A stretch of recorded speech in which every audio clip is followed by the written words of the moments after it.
Good morning. Next topic આપણે જોશું આવૃત બીજધારીઓ એન્જિયોસ્પર્મ્સ। આવૃત બીજધારીમાં બધી જ વનસ્પતિઓનો સમાવેશ થશે જે સપુષ્પી વનસ્પતિ હશે। તે આપણી આજુબાજુ ઘણી બધી વનસ્પતિ તમે જોઈ હશે જે પુષ્પો ધરાવતી વનસ્પતિ, એ બધી જ વનસ્પતિ આવૃત બીજધારી વનસ્પતિ કહી શકાય। મતલબમાં જે પુષ્પ ધરાવતી બધી વનસ્પતિઓ એ આવૃત બીજધારીમાં સમાવેશિત છે, એટલે કે સપુષ્પી વનસ્પતિઓ જેની અંદર બે વર્ગનો સમાવેશ કરવામાં આવે છે, દ્વિદળી વનસ્પતિ અને એકદળી વનસ્પતિઓ। દ્વિદળી વનસ્પતિઓ જે છે તમે જાણો છો, બધા જ કઠોળ, વાલ, ચણા, વટાણા એ બધા જ દ્વિદળી વર્ગમાં સમાવેશિત થાય છે। તે સિવાય તો બીજી ઘણી બધી વનસ્પતિઓ પણ આવશે, મતલબમાં બે બીજપત્રો ધરાવતા હશે, પણ જાલાકાર શિરા વિન્યાસ ધરાવતા હશે। લક્ષણો દ્વિદળી વનસ્પતિમાં છે। જ્યારે એકદળીની વાત કરીએ તો જે બધા જ એકદળી વનસ્પતિમાં બધા જ અનાજ જે છે એકદળીમાં આવશે, જેમ કે ઘઉં છે, ચોખા છે એટલે કે ડાંગર, એ બધા જ એકદળીમાં સમાવેશિત થશે। એટલે કે એના લક્ષણોની વાત કરીએ તો બીજમાં એક જ બીજપત્ર જોવા મળશે, સમાંતર શિરા વિન્યાસ જોવા મળશે। તો એના આધારે, એના લક્ષણોને આધારે અમુક વનસ્પતિ જે છે એને આઈડેન્ટિફિકેશન કરી શકાય છે દ્વિદળીમાં, તો અમુકને એકદળીમાં, મોનોકોટ અને ડાયકોટ। ઓકે, તો એના લક્ષણોને આધારે એટલે કે આવૃત બીજધારી વનસ્પતિઓમાં બે વર્ગ જોવા મળશે, દ્વિદળી વનસ્પતિઓ અને એકદળી વનસ્પતિઓ। એની અંદર પુષ્પની રચનાની વાતો કરેલી છે કે પુષ્પની અંદર 4 ભાગો જોવા મળે છે, વજ્રપત્ર, દલપત્ર, પુકેસર ચક્ર અને સ્ત્રીકેસર ચક્ર, જેમાંથી બે જે છે પ્રજનન ચક્ર છે અને બે સહાયક ચક્ર છે। જેમ કે પ્રજનન ચક્રમાં સ્ત્રીકેસર ચક્ર અને પુકેસર ચક્ર એ પ્રજનનમાં મદદ કરશે, જ્યારે વજ્રચક્ર, દલચક્ર સહાયક ચક્ર તરીકે ઓળખી શકાય। એ શું છે તમે ઉપલા ધોરણોમાં શીખીને આવેલા છો। આપણે અત્યારે કેવી રીતે આવૃત બીજધારી વનસ્પતિમાં એનું પ્રજનન થાય છે અને કેવી રીતે નવી વનસ્પતિ ઉગે છે, તો તેની થોડી ચર્ચા કરીશું। આ જે આખું છે ડિટેલમાં ચેપ્ટર તમારા 12થમાં આવશે, 12થમાં સેકન્ડ ચેપ્ટર ડિટેલમાં આવશે, કેવી રીતે પરાગરજની અંદર પરાગાશયની અંદર કેવી રીતે જે પરાગરજ ઉત્પન્ન થાય છે પરાગાશયમાં, તો તેની ડિટેલમાં ચર્ચા પણ કરેલી છે। અત્યારે ટૂંકમાં સમજી લેશું આપણે। તો જોઈએ આપણે આવૃત બીજધારી વનસ્પતિઓ। આવૃત બીજધારીઓ કે સપુષ્પી વનસ્પતિઓમાં પરાગરજ અને અંડકો વિશેષ રચનામાં વિકાસ પામે છે, જેને પુષ્પ કહે છે, એટલે કે પુષ્પમાં વિકાસ પામશે। પુષ્પમાં પરાગરજ એ પુકેસર ચક્રનો એક ભાગ છે। પુકેસર ચક્રની અંદર પરાગાશયમાં ઉત્પન્ન થાય છે, જ્યારે અંડકો એ સ્ત્રીકેસર ચક્રમાં બીજાશયમાં ઉત્પન્ન થાય છે। અને આ બીજાશય છે કે પુકેસર ચક્ર છે એ પુષ્પનો જ ભાગ છે, બરાબર। એટલે કીધેલું છે કે વિશેષ રચનામાં વિકાસ પામે છે, જેને પુષ્પ કહે છે, પુષ્પમાં ઉત્પન્ન થશે આ ભાગો। આવૃત બીજધારીમાં વનસ્પતિઓમાં બીજ એ ફળ દ્વારા ઘેરાયેલ છે।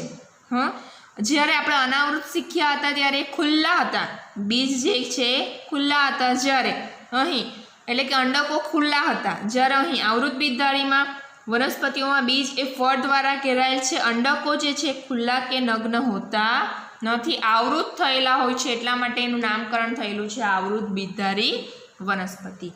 જેમાં અતિ સૂક્ષ્મ આવૃત બીજધારી વનસ્પતિ જે વુલ્ફિયા ગ્લોબોસા, જે સૂક્ષ્મ આંગળીના ટેરવા પર પણ અતિ સૂક્ષ્મ જોવા મળશે, એટલી સૂક્ષ્મ છે, જેની અંદર પણ જો આવૃત બીજધારી વનસ્પતિ છે એની અંદર પુષ્પો ઉત્પન્ન થાય છે, તો એ વુલ્ફિયા ગ્લોબોસા છે એની અંદર પણ અતિ સૂક્ષ્મ પુષ્પો ઉત્પન્ન થશે, પુકેસર ચક્ર, સ્ત્રીકેસરો જોવા મળશે। મતલબમાં નામકરણ ધ્યાનમાં રાખશું કે સૌથી નાનામાં નાની આવૃત બીજધારી વનસ્પતિ વુલ્ફિયા ગ્લોબોસા, અને સૌથી મોટી ઊંચામાં ઊંચી આવૃત બીજધારી વનસ્પતિ નીલગિરી યુકેલિપ્ટસ, જે 100 મીટરથી પણ વધુ ઊંચાઈ ધરાવે છે। MCQ માટે ધ્યાનમાં રાખીશું, કોઈક વખત પૂછાઈ શકે કે સૌથી નાનામાં નાની આવૃત બીજધારી વનસ્પતિ કઈ, કે સૌથી મોટામાં મોટી આવૃત બીજધારી વનસ્પતિ કઈ, તો નાનામાં નાની અતિ સૂક્ષ્મ કઈ, વુલ્ફિયા, અને મોટામાં મોટી કઈ, તો નીલગિરી।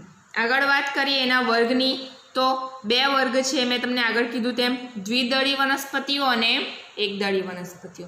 દ્વિદળી વનસ્પતિના લક્ષણોની વાત કરીએ તો બીજમાં બે બીજપત્ર જોવા મળે છે। તમે વાલ, વટાણા જોશો તો બે ભાગમાં વહેંચાય છે, બે બીજપત્રો જોવા મળશે। પર્ણોમાં જાલાકાર શિરાવિન્યાસ, આનું શિરાવિન્યાસ કેવું છે? જાલાકાર. હા, ચતુર્થ અવયવી કે પંચ અવયવી? ચતુર્થ કે પંચ અવયવી એટલે શું કે પુષ્પ જે છે, પુષ્પના દલચક્ર, વજ્રચક્ર, એ બધા ચક્રો એ ચક્રો 4 કે 5 સંખ્યામાં જોવા મળશે તો તેને ચતુર્થ અવયવી કે પંચ અવયવી તરીકે ઓળખવામાં આવે છે. હા, એટલે કે દરેક પુષ્પીય ચક્રમાં 4 કે 5 સભ્યો જોવા મળશે. હા, તો એવા લક્ષણો જો કોઈ વનસ્પતિમાં જોવા મળશે તો તે વનસ્પતિને શેમાં સમાવેશિત કરવામાં આવશે? દ્વિદળી વનસ્પતિમાં. કોઈ પર્ણ છે, પર્ણનો શિરાવિન્યાસ જાલાકાર જોવા મળે તો તે બધી વનસ્પતિ કેવી? દ્વિદળી વનસ્પતિ. હજુ અહીં બીજા લક્ષણો આવશે જે ટેક્સ્ટમાં તમને નથી આપ્યા. હા, પણ તમને કેવું તો મૂળતંત્રની વાત કરીએ તો મૂળતંત્ર સોટીમય મૂળતંત્ર જોવા મળશે. કયું? સોટીમય મૂળતંત્ર. અને એક્ઝામ્પલની વાત કરીએ તો વાલ, ચણા, વટાણા. તફાવતની રીતે પણ તમારે લખવું હોય તો આટલા પોઈન્ટ લખી શકો. હા, કે બીજમાં 2 બીજપત્ર, જ્યારે એકદળી બીજમાં બીજપત્ર એક જ બીજપત્ર જોવા મળે છે.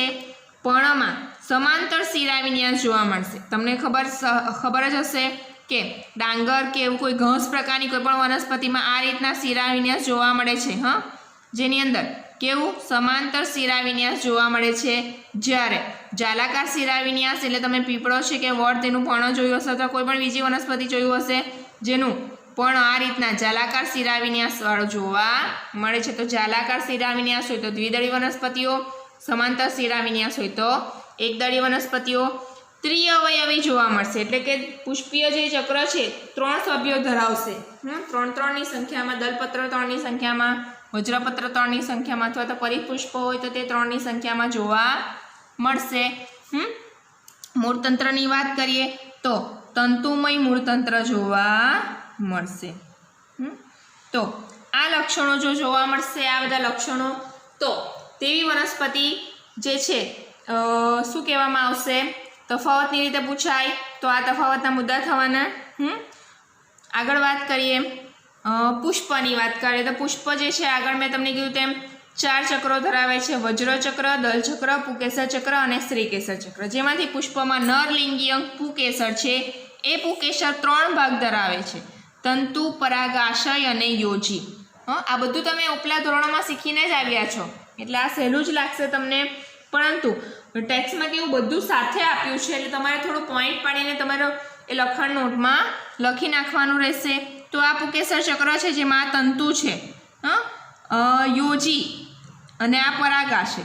આ ઉપરનો ટોચનો ભાગ પરાગાશય, જે પરાગાશયની અંદર શું ઉત્પન્ન થશે? પરાગરજ ઉત્પન્ન થશે અર્ધીકરણ દ્વારા. આ રીતના એની અંદર પરાગરજ ઉત્પન્ન થશે. જ્યારે આ પરાગાશયનું સ્ફોટન થશે ત્યારે ઘણી બધી પરાગરજ આ રીતે મુક્ત થશે. અને આ પરાગાશય અને તંતુને જોડતો ભાગ એટલે યોજી. ઓકે, તો આગળ વાત કરીએ. પુષ્પમાં માદા લિંગી અંગ સ્ત્રીકેસર છે. સ્ત્રીકેસર એ બીજાશય, પરાગવાહિની અને પરાગાસનનું બનેલું છે. કયા કયા 3 ભાગો ધરાવે છે? બીજાશય, પરાગવાહિની અને પરાગાસન. પરાગાસન પર પરાગરજ સ્થાપિત થશે જ્યારે પરાગનયન જોવા મળશે ત્યારે. ઓકે, તો આ 3 ભાગો સ્ત્રીકેસરના થયા: બીજાશય, પરાગવાહિની અને પરાગાસન. તો એ બીજાશયની અંદર શું જોવા મળશે? અંડક. એટલે શ્રીકેસર એ બીજાશયથી ઘેરેલા 1 કે વધુ અંડકો ધરાવે છે. જે અંડક અવનત પામેલા એટલે કે ઘટાડો પામેલ માદા જન્યુજનક જ હોય છે. એ અંડક એક માદા જન્યુજનક જ હોય છે જેને ભ્રૂણપુટ તરીકે ઓળખવામાં આવે છે. શેના તરીકે ઓળખવામાં આવે છે? ભ્રૂણપુટ. અને એ ભ્રૂણપુટ 3 પ્રકારના કોષો ધરાવે છે. એક છે અંડપ્રસાધન, ત્યાર પછી બીજું છે 3 પ્રતિધ્રુવીય કોષો અને 2 ધ્રુવીય કોષ કેન્દ્રો. આટલું વસ્તુ જોવા મળે છે ભ્રૂણપુટની અંદર. અંડપ્રસાધન જેમાં 3 કોષ જોવા મળશે, 1 અંડકોષ અને 2 સહાયક કોષો. કેવી રીતે? તો તમને સમજાવું. તો આ ભ્રૂણપુટ છે. તો ભ્રૂણપુટની વાત કરીએ તો ભ્રૂણપુટમાં અંડપ્રસાધન એટલે કે 3 કોષીય અંડપ્રસાધન જેમાં 1 અંડકોષ જોવા મળશે અને 2 સહાયક કોષો. આ રીતે 3 કોષ થયા અંડકોષ, અંડ પ્રસાધનના. હા, એક અંડકોષ અને 2 સહાયક કોષ. તો નામકરણ અહીં કરી દઉં છું, અંડકોષ અને સહાયક કોષ. બરાબર, તો આ થયું અંડ પ્રસાધન. ઓકે, ત્યાર પછી શું કીધેલું છે? 3 પ્રતિધ્રુવીય કોષો. તો આ રીતે 3 પ્રતિધ્રુવીય કોષો જોવા મળશે. શેની વાત કરેલી છે? આ ભ્રૂણપૂટમાં. હા, તો આ પ્રતિધ્રુવીય કોષો. બરાબર છે. અને 2 ધ્રુવીય કોષ કેન્દ્રો જોવા મળશે, જે સેન્ટરમાં જોવા મળશે. આ જે છે એ 2 ધ્રુવીય કોષ કેન્દ્રો.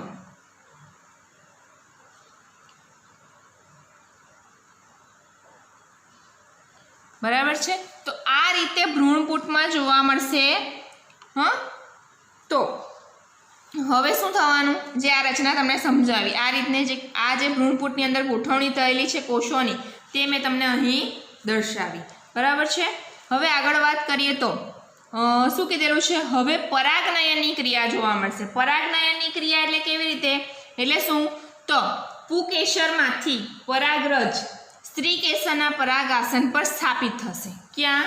અહીં સ્ત્રીકેસરના પરાગાસન પર સ્થાપિત થશે અને પછી તેમાંથી નલિકા બનાવશે. હા, પરાગ નલિકા બનાવશે. અહીં બીજાશયની અંદર અંડક છે જ. હા, અહીં અંડક છે જ. એ પરાગ નલિકા જે છે એ વિકાસ પામશે પરાગ વાહિનીમાં. હા, એટલે પરાગાસન પર પરાગરજ સ્થાપિત થશે, ત્યાંથી પરાગ નલિકા બનાવશે. અહીં અંડક છે, ત્યાં હવે જોડાણ દર્શાવશે. તો તે પહેલાં આ રીતે વિકાસ પામે છે પરાગનલિકા. એ પરાગનલિકાની અંદર 2 નરજન્યુનો વિકાસ થાય છે. કોનો વિકાસ થાય છે? 2 નરજન્યુનો. ઓકે, તો એ 2 નરજન્યુ અહીં તમને બતાવો તો આ જે છે ભ્રૂણપૂટ એટલે કે અંડક જે છે, આ જે છે સમજી લો કે બીજાશય છે. ઓકે, આ રીતે. તો અહીંથી પરાગનલિકા આ રીતના આવશે. બરાબર છે. એની અંદર કેટલા જન્યુ છે? 2 નરજન્યુ, બંને એકીય જ છે. ઓકે, તો એક નરજન્યુ કોની સાથે સંયોજાશે? અંડકોષ સાથે સંયોજાશે અને બાકીનો એક જે છે અહીં જોડાણ કરશે. ખ્યાલ આવે છે? એક નરજન્યુ ક્યાં? અંડકોષ સાથે જોડાણ દર્શાવશે, જ્યારે એક ક્યાં? સેન્ટરમાં જે ધ્રુવીય કોષ કેન્દ્રો છે ત્યાં. આ 2માંથી 2 ફલનની ક્રિયા થાય છે 2 વખત, 2 રીતે. એટલા માટે એને બેવડું ફલન તરીકે પણ ઓળખવામાં આવે છે. તો આપણે એ જ રીડ કરીએ. હવે શું કીધેલું છે કે પરાગનયનની ક્રિયા થઈ. પરાગનયન એટલે શું? પરાગરજનું પરાગાસન પર સ્થાપન થશે. પરાગાસન પર પરાગરજનું અંકુરણ થાય છે. પરાગનલિકા અંડક સુધી પહોંચી ભ્રૂણપૂટમાં પ્રવેશી 2 નરજન્યુઓ મુક્ત કરે છે. જોયું? 2 નરજન્યુમાંથી એક અંડકોષ સાથે જોડાણ પામી ફલિતાંડનું નિર્માણ કરે છે, જ્યારે બીજો નરજન્યુ દ્વિતીય કોષ કેન્દ્ર એટલે જે સેન્ટરમાં 2 છે તે દ્વિતીય કોષ કેન્દ્ર સાથે જોડાઈને ત્રિકીય પ્રાથમિક ભ્રૂણપોષ કોષ કેન્દ્ર. મોસ્ટ ઇમ્પોર્ટન્ટ MCQ માટે અહીંથી શું કીધેલું છે? બીજો નરજન્યુ દ્વિતીય કોષ કેન્દ્ર સાથે જોડાઈને ત્રિકીય પ્રાથમિક ભ્રૂણપોષ કોષ કેન્દ્ર ઉત્પન્ન કરે છે. PEN શું છે સમજાવું પછીથી, પણ અહીં સમજી લો. 2 નરજન્યુમાંથી એક નરજન્યુ અંડકોષ સાથે જોડાણ દર્શાવે છે અને ફલિતાંડનું નિર્માણ કરશે, જ્યારે બીજો નરજન્યુ અહીંથી સેન્ટરમાં દ્વિતીય કોષ કેન્દ્રો સાથે જોડાઈને ત્રિકીય રચના બનાવે છે. આ 2 તો છે જ ઓલરેડી. અને ત્રીજો નરજન્યુ જોડાઈને ત્રિકીય પ્રાથમિક ભ્રૂણપોષ કોષ કેન્દ્રનું નિર્માણ કરે છે. PEN ફૂલ ફોર્મ યાદ રાખવાનું છે, પ્રાઇમરી એન્ડોસ્પર્મ ન્યુક્લિયસ. હા, મોસ્ટ ઇમ્પોર્ટન્ટ વસ્તુ છે આ. PEN પ્રાઇમરી એન્ડોસ્પર્મ ન્યુક્લિયસ ઉત્પન્ન કરે છે. 2 જોડાણો થતા હોવાને કારણે આ ઘટનાને બેવડું ફલન તરીકે ઓળખવામાં આવે છે. 2 જોડાણ થયા ને, એક અંડકોષ સાથે અને બીજું દ્વિતીય કોષ કેન્દ્ર સાથે બીજું જોડાણ થયું, તો એ રીતે 2 જોડાણ જોવા મળે છે. બરોબર છે। પછી આગળ શું થવાનું? PEN આ જે છે એ ભ્રૂણપોષમાં વિકાસ પામશે, ભ્રૂણપોષમાં વિકાસ પામશે, જે આગળ વિકાસ પામતા ભ્રૂણને પોષણ પૂરું પાડશે। જ્યારે ફલિતાંડ છે એ ફલિતાંડ આગળ વિકાસ પામશે, જે ફલિતાંડ વિકાસ પામશે ફળમાં, જેની અંદર અંડક એ બીજમાં પરિણમે છે, અંડક શેમાં પરિણમે છે? બીજમાં, અને બીજાશય ફળમાં વિકાસ પામે છે। એટલે કે આ જે વિકાસ થયો, આ જે છે ફલન થઈ ગયું, ત્યાર પછી આ જે ભાગ છે એ આગળ શેમાં વિકાસ પામશે? ભ્રૂણપોષમાં વિકાસ પામશે। શેમાં વિકાસ પામશે? ભ્રૂણપોષમાં। જ્યારે આ જે ફલિતાંડ છે એ ફલિતાંડ આગળ એટલે કે અંડક એ હવે શેમાં વિકાસ પામવાનું? બીજમાં, અને આ આખું બીજાશય શું બની જવાનું? ફળ બની જવાનું। બરાબર છે। તો આ રીતે એની અંદર પ્રજનન જોવા મળે છે। ફળ જે છે પિતૃથી છૂટું પડશે, બીજ જે કોઈ જગ્યાએ મુક્ત થશે, ત્યાંથી નવી વનસ્પતિ ઉત્પન્ન કરશે। તો એ રીતે તો ફલન જોવા મળે જ છે। તો આ રીતે એની અંદર પ્રજનન જોવા મળે છે, જેની અંદર જન્યુજનક અને બીજાણુજનકની વાત કરીએ તો જ્યારે પરાગાશયની અંદરથી પરાગરજ ઉત્પન્ન થવાની ઘટના અને નર જન્યુજનક ઉત્પન્ન થવાની ઘટના, આ બાજુ જે અંડકોષ માદામાંથી મહાબીજાણુ માતૃકોષ કે પછી એની અંદર અંડક ઉત્પન્ન થવાની ક્રિયા, આ બધી ક્રિયા જન્યુજનક કહેવાશે। જ્યારે ફલન થશે, ફલિતાંડ બનશે, એમાંથી ભ્રૂણ વિકાસ પામશે, અને પછી એ બીજ કોઈક જગ્યાએ ઉત્પન્ન થઈને મૂળ પ્રકાંડ પર્ણ જેવી રચના કરીને ફરી પુષ્પ ઉત્પન્ન કરશે, તે સુધીની ઘટના એ કઈ કહેવાશે? બીજાણુજનક કહેવાશે। તમને આકૃતિમાં સમજાવું તો આ જે છે એમાં પુષ્પ છે, પરાગાસન, સ્ત્રીકેસરની અંદર પરાગાસન, પરાગવાહિની અને બીજાશય, આ બાજુ પુકેસર ચક્રની અંદર પરાગાશય। તો એમાંથી પરાગરજ ઉત્પન્ન થશે, તે દરમિયાન લઘુ બીજાણુધાનીમાંથી લઘુ બીજાણુ બનશે। લઘુ બીજાણુ એટલે જ પરાગરજ। લઘુ બીજાણુ આ રીતે નર જન્યુજનકનો વિકાસ કરશે, 2 નરજન્યુ। એ જ રીતે આ બાજુ અંડકની અંદર પણ આ રીતે વિકાસ પામશે અને આ અંડકોષ બનશે। તો આ જે ઘટના થઈ કે પરાગરજ ઉત્પન્ન થવાની ક્રિયા કે આ બાજુ અંડકોષ ઉત્પન્ન થવાની ક્રિયા, તો એ કઈ થવાની? જન્યુજનક। જન્યુજનક કેમ કીધેલું છે? એકકીય। હંમેશા જન્યુઓ તો કેવા હોય છે? એકકીય। જન્યુજનક એકકીય। ત્યાર પછી બીજાણુજનકની વાત કરેલી છે, એટલે કે હવે જ્યારે પરાગરજ એટલે કે પરાગરજમાંથી નર જન્યુ એ અંડકોષ સાથે સંયોજન પામશે, ત્યાર પછી જે ફલિતાંડ વિકાસ પામીને ભ્રૂણ બનશે અને આગળ નવો છોડ બનાવશે, તો તે ઘટના કઈ થઈ?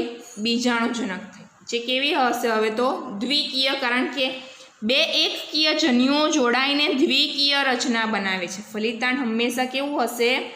દ્વિકીય હશે, જ્યારે જન્યુઓ હંમેશા એકકીય જોવા મળશે। જન્યુઓ હંમેશા કેવા હોય છે?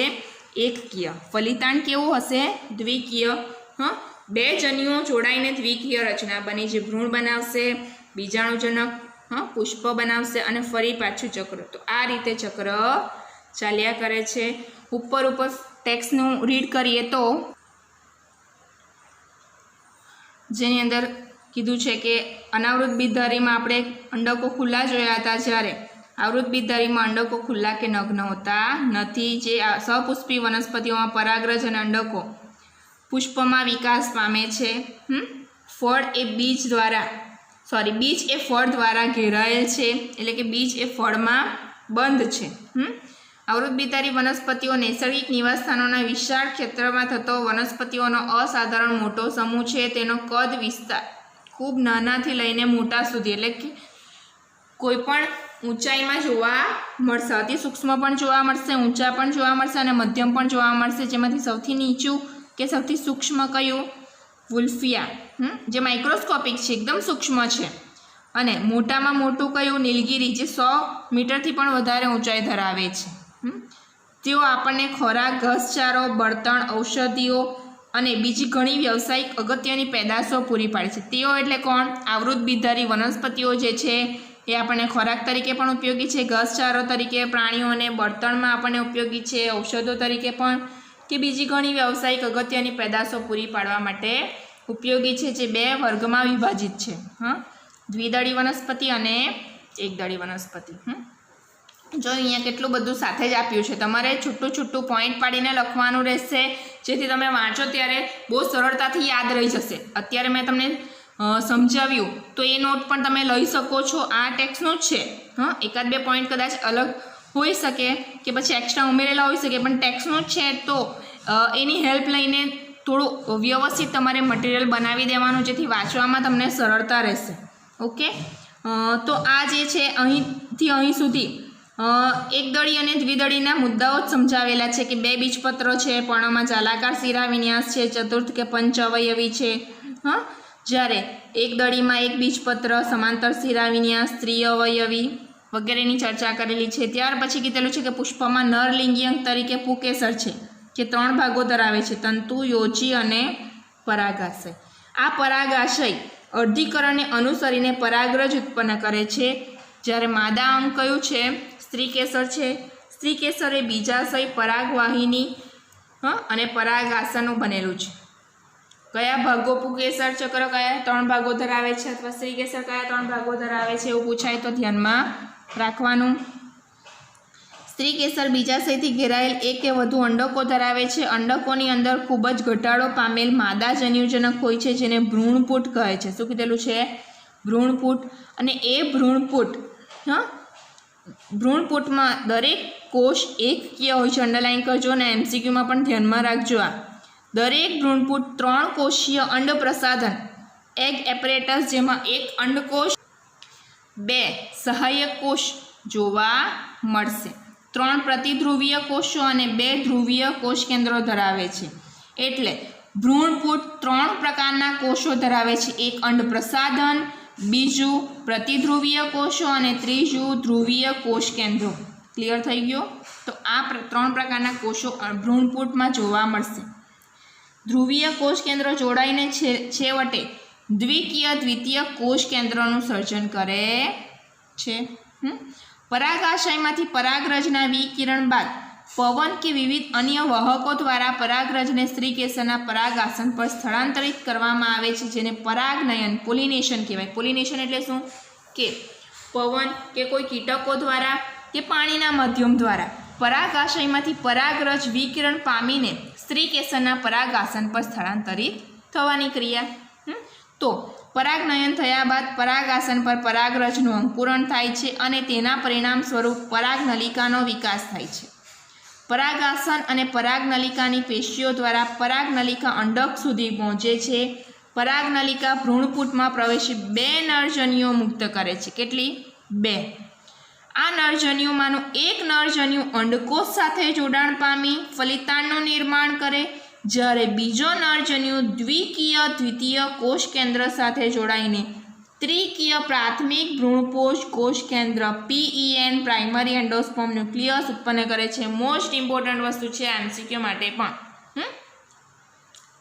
2 જોડાણો અંડકોષ સાથે અને દ્વિતીય કોષ કેન્દ્ર સાથે 2 જોડાણ થયા ને, તો એના કારણે આ ઘટનાને બેવડું ફલન, ડબલ ફર્ટિલાઇઝેશન તરીકે પણ ઓળખવામાં આવે છે, જે આવૃતબીજધારી વનસ્પતિઓની અજોડ ઘટના છે. એટલે મોટે ભાગે જોવા મળશે આ ઘટના. ફલિતાંડનો ભ્રૂણ 1 કે 2 બીજપત્રોમાં વિકાસ પામે છે. જો 1 બીજપત્રમાં વિકાસ પામશે તો એકદળી, અને 2 બીજપત્રોમાં વિકાસ પામશે તો દ્વિદળી વનસ્પતિ તરીકે ઓળખાશે. અને PEN પ્રાઇમરી એન્ડોસ્પર્મ ન્યુક્લિયસ એ ભ્રૂણપોષમાં વિકાસ પામે છે, કે જે વિકાસ પામતા ભ્રૂણને પોષણ પૂરું પામે છે. ભ્રૂણપોષનું કાર્ય શું છે? જે ભ્રૂણ વિકાસ પામે છે એને પોષણ આપશે. સહાયક કોષો અને પ્રતિધ્રુવીય કોષો ફલન બાદ અવનત પામે છે. ધ્યાનમાં રાખજો, શું પામશે? અવનત પામશે. આ જે સહાયક કોષો અને પ્રતિધ્રુવીય કોષો એ અવનત પામે છે. આ ઘટનાઓ દરમિયાન અંડકો બીજમાં પરિણમે છે અને બીજાશય ફળમાં વિકાસ પામે છે. શેમાં? અંડકો બીજમાં પરિણમે છે અને બીજાશય ફળમાં વિકાસ પામે છે. અને આ એનું જીવન ચક્ર દર્શાવ્યું છે, ચાર્ટ દર્શાવ્યો છે. ધ્યાનમાં રાખવાનું, ફોટોગ્રાફ કોઈ વખત આવી શકે. મેં તમને કીધું તેમ આગળ પણ કે ફોટોગ્રાફ તો બધા કરવાના જ, ઓકે, સહેલું છે. તો આ ચાર્ટ એકવાર ટેક્સ્ટમાંથી તમારે ડ્રો કરવાનો રહેશે. ફરી એકવાર કેવું તો આવૃત બીજધારી વનસ્પતિમાં ક્વેશ્ચન કેવી રીતે પૂછાઈ શકે? તો જ્યારે તમને પ્રજનન સમજાવો એમ કે તો ત્યારે આ આખો પેરેગ્રાફ સાથે વર્ણન કરવાનું આવૃત બીજધારીની પ્રજનનની અંદર, અને આગળ જ્યાં પુષ્પમાં પુકેસર ચક્ર અને સ્ત્રીકેસર ચક્ર તો ત્યાંથી વર્ણન કરીને અહીંયા સુધીનું વર્ણન રહેશે. બરાબર છે. તફાવત આપો દ્વિદળી અને એક દળીનો. તો 4 પોઈન્ટ જે તમને સમજાવ્યા એ ધ્યાનમાં રાખવાના. ઓકે, તો નેક્સ્ટ વિડીયો લેક્ચરની અંદર આપણે આગળનો ટોપિક જોશું.